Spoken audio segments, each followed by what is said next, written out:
Hello and welcome. Today we've got Shyam Batra, who is running for candidacy for Mayor of London.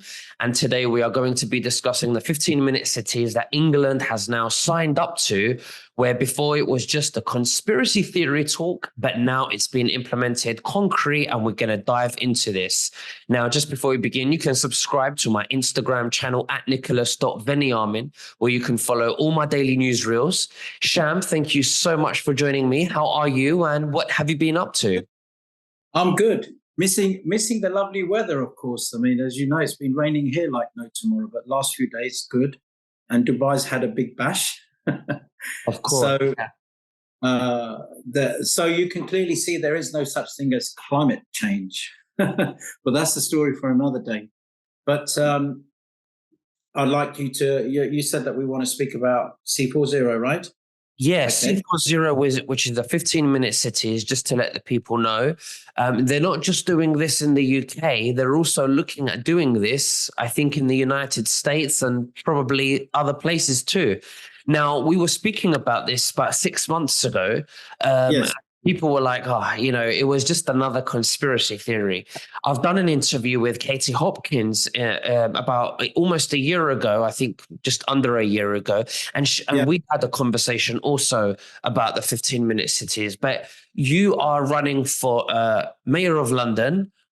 You are a candidate that's running and you're doing many great things. I've seen your videos being shared by Alex Jones and many other people. And I think your interviews are fantastic.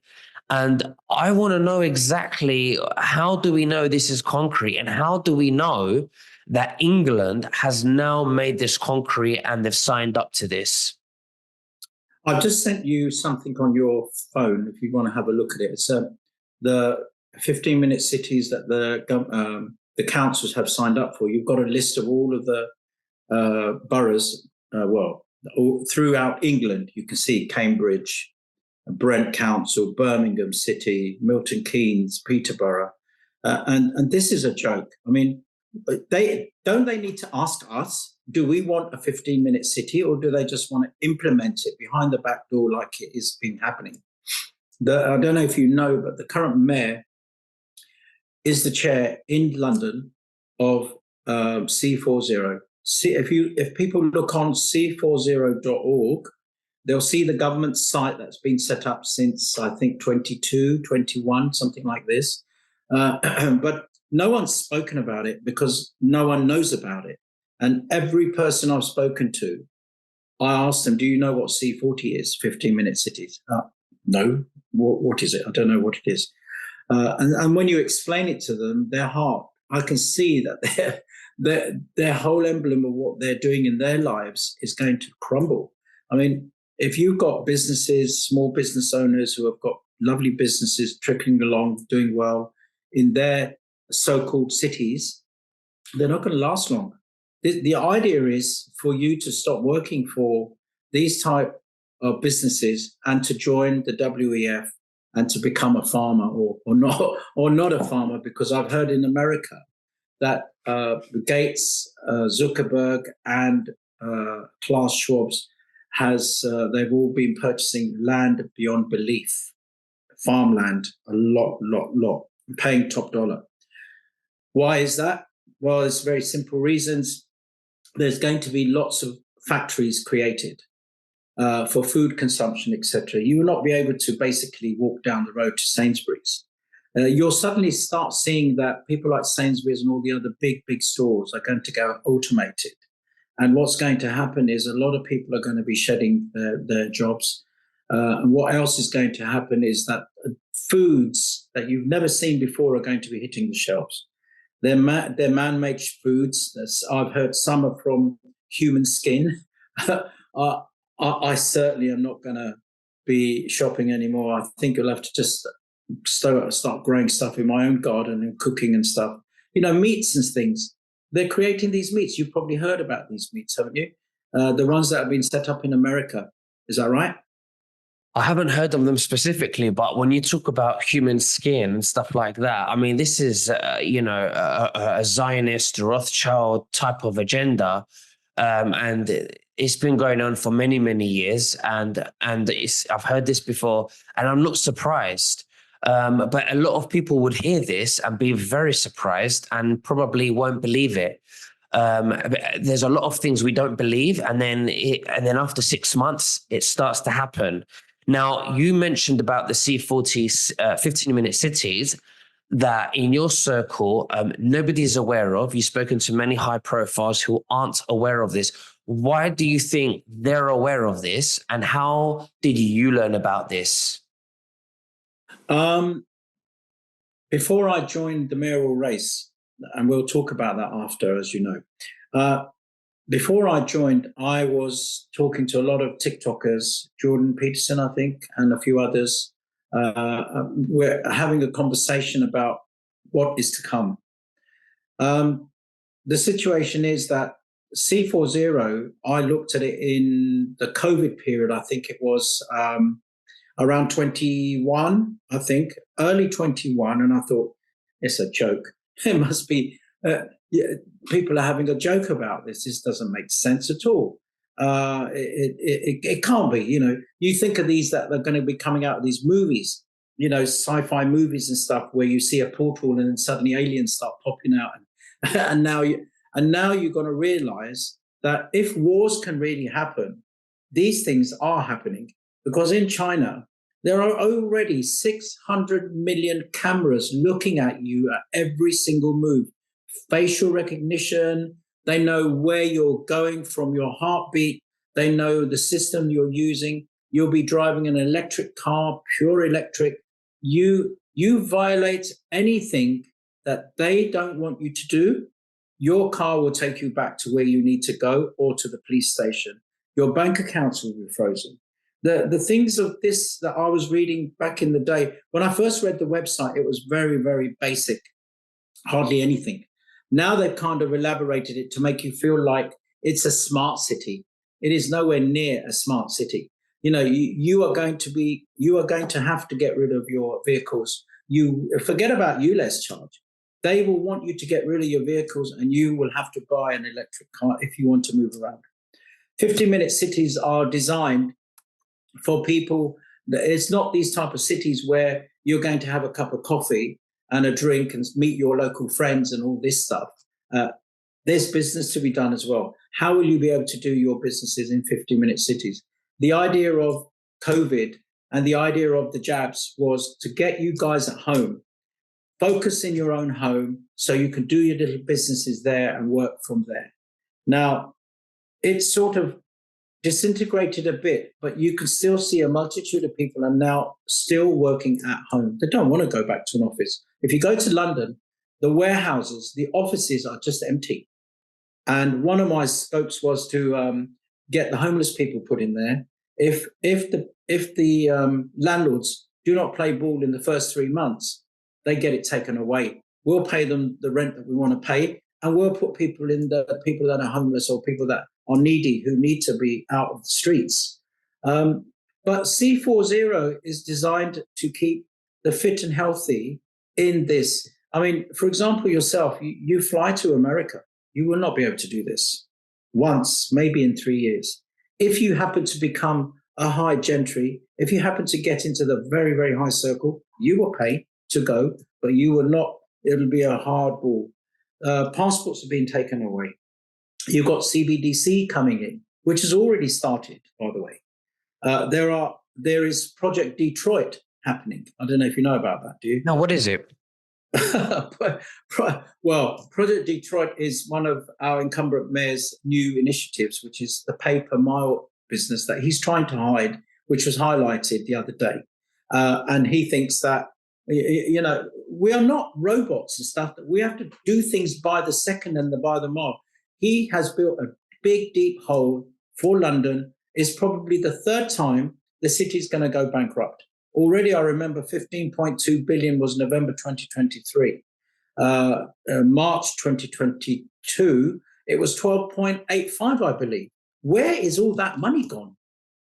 And the roads, well, you know yourself, Nick, when you're driving around, there's potholes everywhere. You head into Central, most of the roads are blocked. Now I understand what the cabbies were saying. Why are all the roads blocked?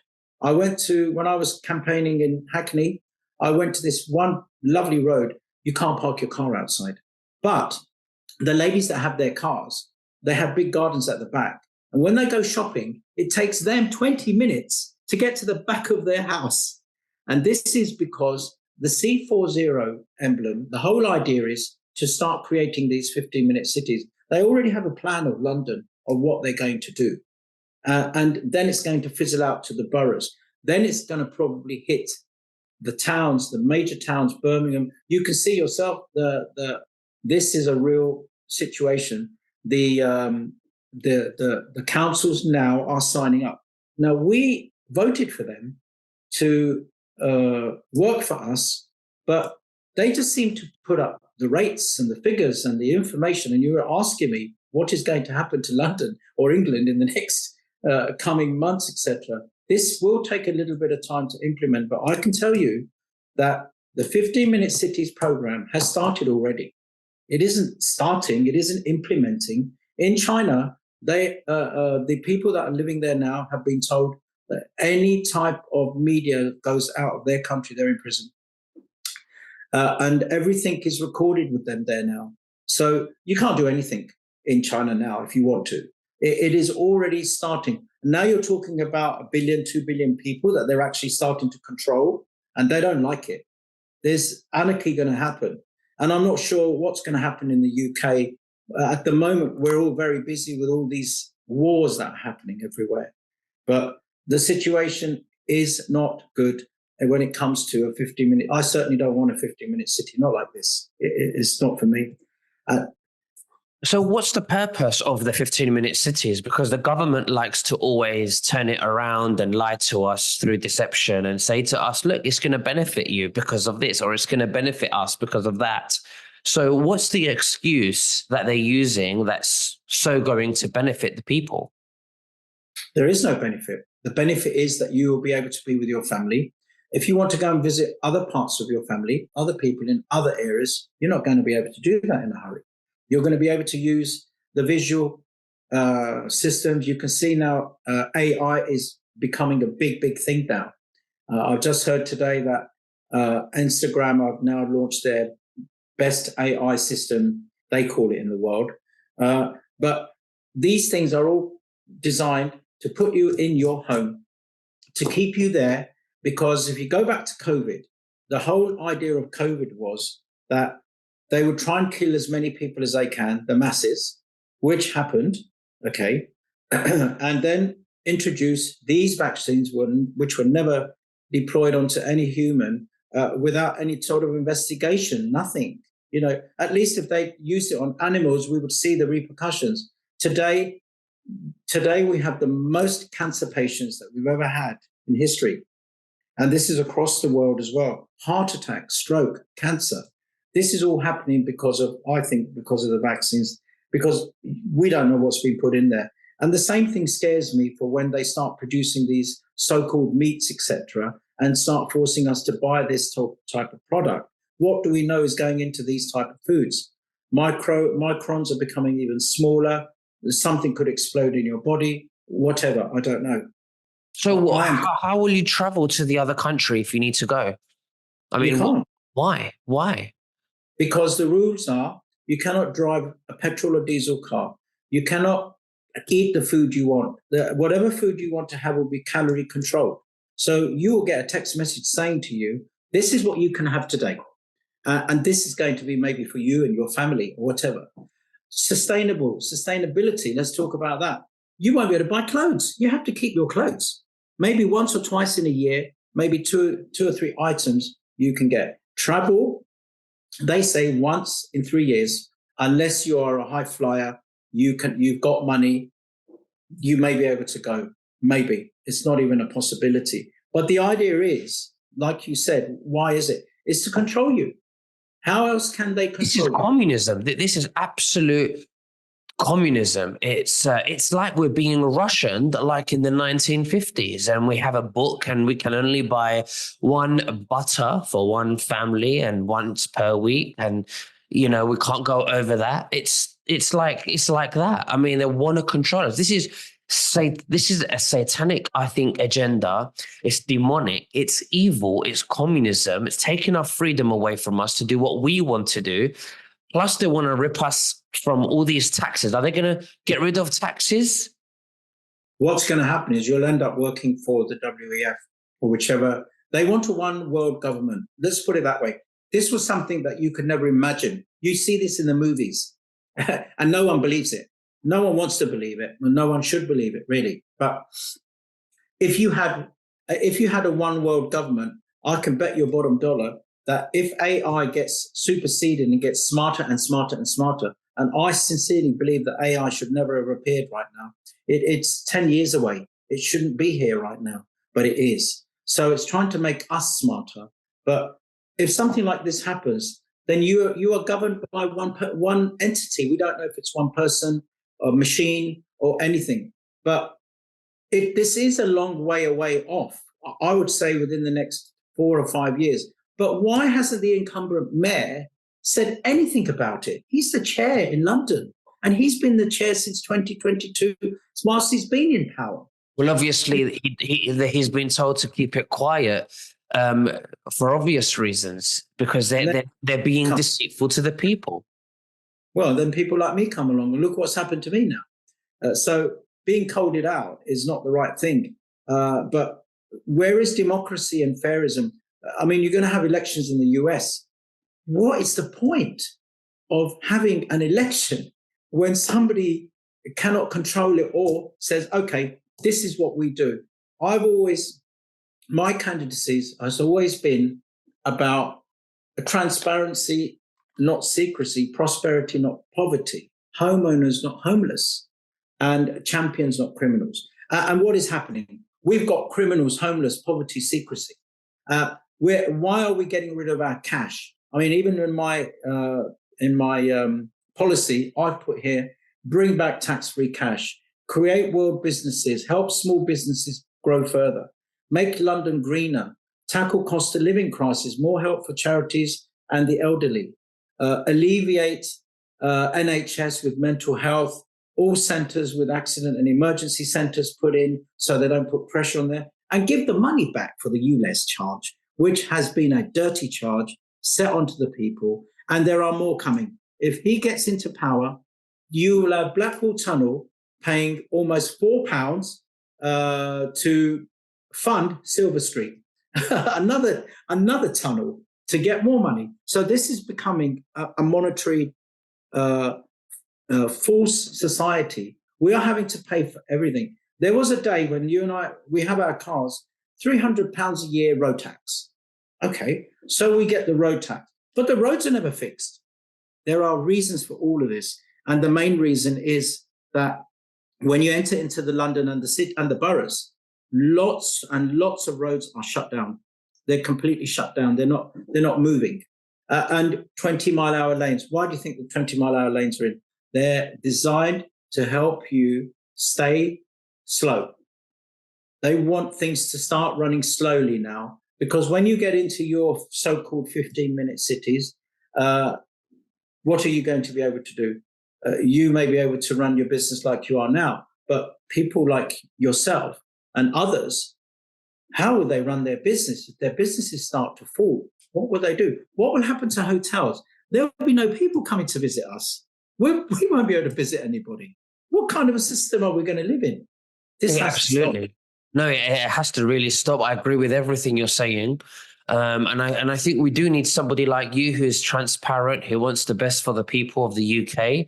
So why don't you go ahead and tell us what your campaign is about, what you want to implement, where you are in the race, and obviously you're going to court tomorrow, and what's happening there?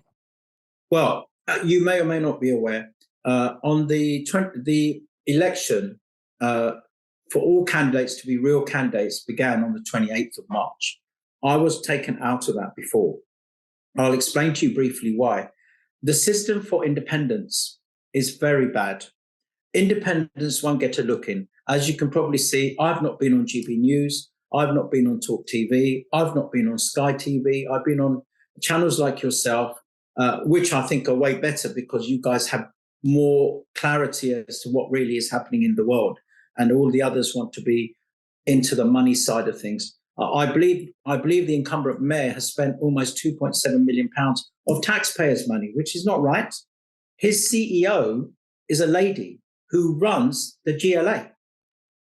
It's a conflict of interest immediately.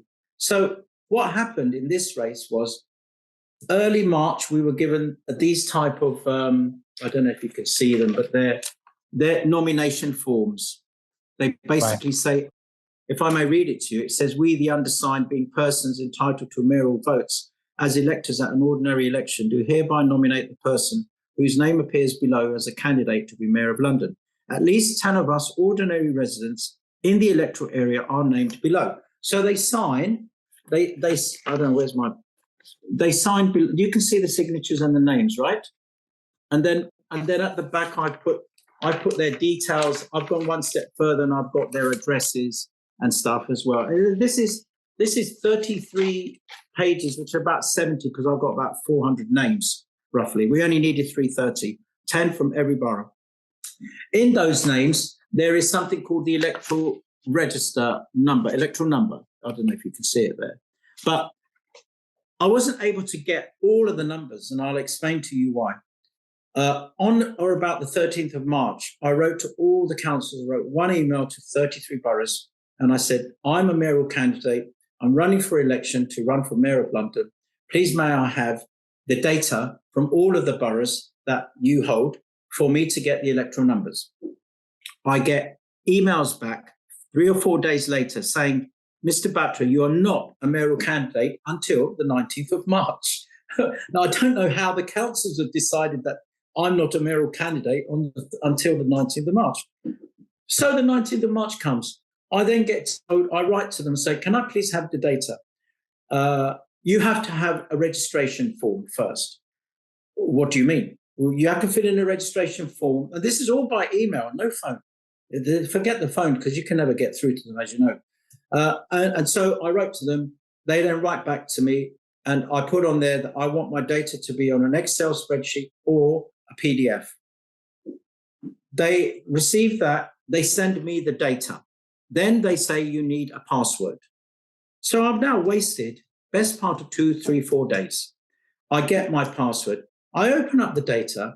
Half of it is like expunged. It's broken and stuff. You can't do anything with it. The remainder of it is, some have search bars where you can find the names of people. Try looking for the numbers and the names, because the addresses are just all over the place. The roads are in different sections. The names are in different sections. It made it very difficult for me to obtain all of this information in a very, very short space of time.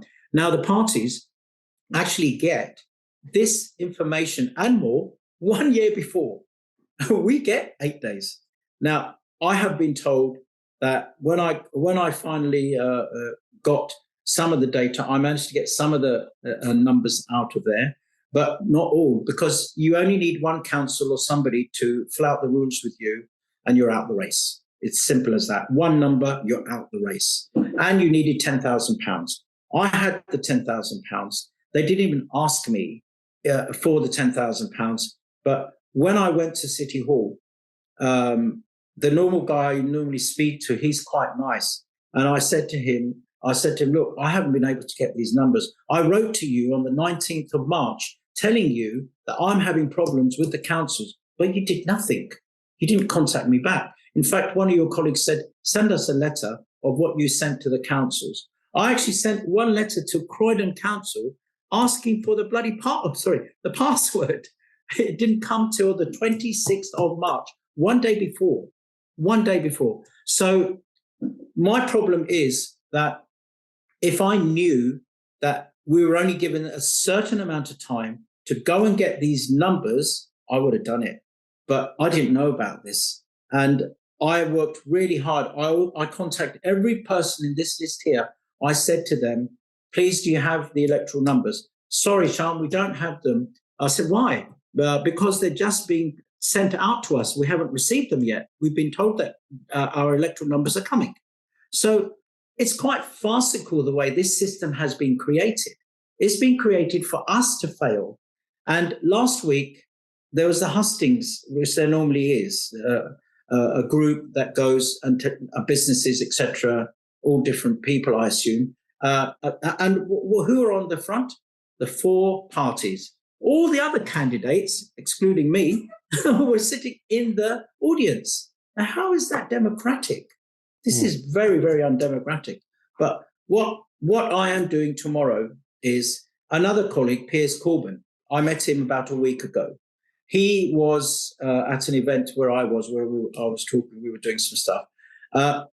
He came onto the scene and he said to me, Shyam, I've had a similar problem too. Why don't we team up and see what we can do? Because this is farcical, what is happening. Because if we don't have any traction, we will be thrown into the race like little puppies, helped. And I've been told that the GLA has actually helped candidates who didn't have any numbers. I mean, this is ludicrous. And maybe because they have no traction whatsoever. But you know me, Nick, I've been running this since September, October last year, and I've worked like a dog. I love the public. I'll do anything for them. And this is real city communication, which is city is CITY, communication, infrastructure, transition and youth. It is you and your family, and it's the city. And people resonate with this. People are very, very fed up with the way elections are being done. So where are you now with this? And what are you going to do to predict your success as Mayor of London? Well, I would like your people to actually vote for me when I get back in. Tomorrow I'm going to Royal Courts of Justice. I have to do something called a judicial review. And alongside the judicial review comes possibly an injunction. Mr. Corbyn has already done this, and I'm about to do this tomorrow. This basically means that we could halt the election, and I would really like it, because I've also got a change.org page for petitions. If people can find me, Shyam Batra, they will find me, and if they can go on to the petition as well and help to sign that petition to get me back in. I am the best candidate out there. I've heard they're all rubbish. They don't even tell you anything. And I know about what's going on with C40 and many other little items that our incumbent mayor has nicely placed. And so tomorrow I have to go and submit my documents, and I'll wait for the judge. We've asked for an urgent hearing, of course. Absolutely. Very interesting. I'll be very happy to share the link below where people can click directly onto the petition so that they can sign it in for your support. But Shyam Batra, thank you very much for sharing everything with us today. It's been a great honor. And is there anything else that you'd like to say to the viewers before we finish? I would like to help all of you in London and across the country if I have to. My only goal has always been is to help people. I'm a humble person, and I'm one of you. I'm not an elite person like everybody distance themselves. When you become a member of parliament and you get all the votes from everybody else, your constituents, you become a member of parliament. You leave those people behind. It should be a member of the public. It shouldn't be a member of parliament. But I just want people to ask people, please support me as much as you can, and I will re-enter the race. I hope to God that the judge is a fair man and he says, okay, we're going to stop this and see what the hell has been going on here. Why did you not get the numbers? Why did this happen? But it is unfair and not democratic at all. So my website is shyambatraformayor.london, as most people will know. My Instagram is @ShyamBatra4Mayor. And so is Twitter and all the others. And incidentally, Nick, I think I was highlighted and told that my post C40 has gone completely viral, and there are people with 2-3 million views and likes on there and stuff. People are talking about this. I just want to help the public. That's all I'm here for. That's the only thing I. Absolutely. Well, Shyam, thank you very much. And we'll speak again very soon. You take care and all the best. Bye-bye. Thank you very much.